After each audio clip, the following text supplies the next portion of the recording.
2020 will be a big year in politics, and as of right now, we have several Democratic candidates already who are racing against each other, all trying to bring down the current president in office, Donald Trump. Each candidate has their own favorite issue that they prefer to focus on, but one issue that almost all the candidates are on the same page on is minimum wage. The phrase "fight for 15" is chanted by many protesters all over America who demand for a massive increase in the national minimum wage, which is currently set at $7.25. These protests are not out of the blue either. Most of the current Democratic candidates, including but not limited to Bernie Sanders, Joe Biden, Pete Buttigieg, and Elizabeth Warren, have expressed their support for the raise. It is clear the representatives of the Democratic Party support doubling the minimum wage, but how about the Republican representatives currently in office? Well, Trump doesn't support raising the minimum wage and has expressed so on multiple occasions. The current minimum wage was established as a guiding number, used only to prevent businesses from taking advantage over their workers. While it may be low, it only makes sense for the theoretical lowest pay a job offers should be low. In fact, many low-skilled jobs offer a higher salary to boost the workers' attitude while on the job without an incentive to raise their workers' wages from the government. In addition, if any state in the U.S. believes the minimum wage to be low for their needs, they can raise it themselves with a vote. Though many people in modern times argue that the minimum wage is not the guiding number that it used to be, it is a worker's security in knowing they will be able to sustain themselves. This position on the matter has surfaced because the American dollar has become inflated and devalued over the years.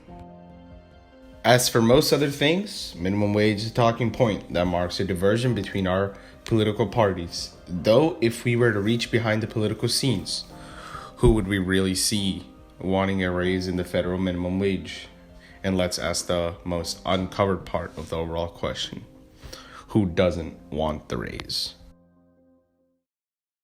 Obviously, minimum wage workers prefer their salary to be incremented. However, those people aren't the only ones affected by the raise. How will the companies who hire them be affected? How will it affect competition in their area? And how will it affect the workers indirectly? Well, there are actually several precedents for this, one of the most significant being in Washington State. The minimum wage in Washington State is set at $12 as opposed to the $7.25 national minimum wage, and one of its largest cities, Seattle, the minimum wage is set at $15. However, the low education and minimum wage workers did not receive the benefits that they expected. Employers grew increasingly selective with who they chose to hire, often opting to fire many of their employees and offer fewer hours.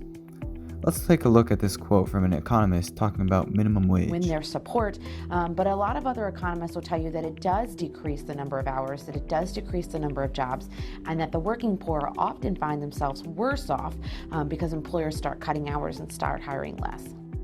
In addition, many large companies are replacing their workers with automation machinery in areas where minimum wage is far too high.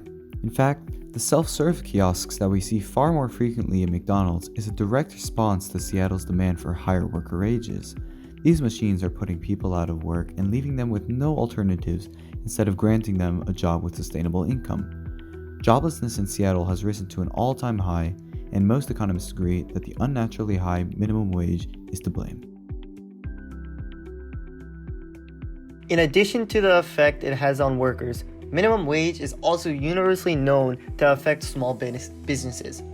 The higher wage can put businesses that are already struggling out of business, as well as create new issues for up-and-coming businesses.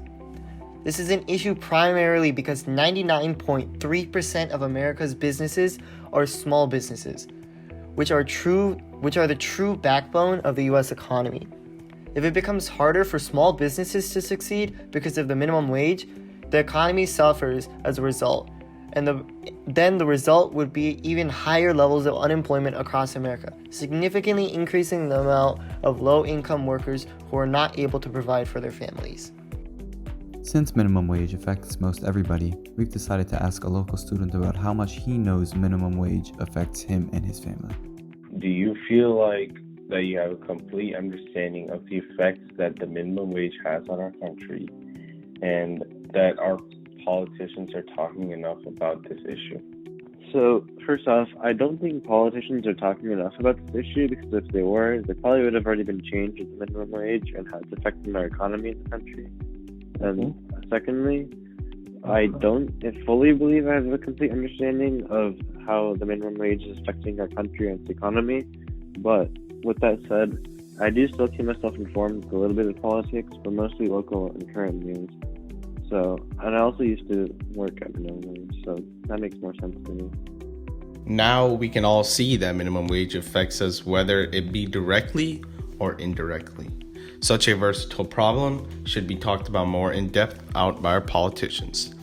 It isn't helping that our politicians from both parties aren't addressing the issue in depth and instead are proposing deluxe and superficial policies without a basis in either facts or evidence to sway the public for a vote. This upcoming year and this upcoming election should be the opportunity for our politicians to address the confusing debate about minimum wage head on and invoke awareness about the urgency of this issue to the American public.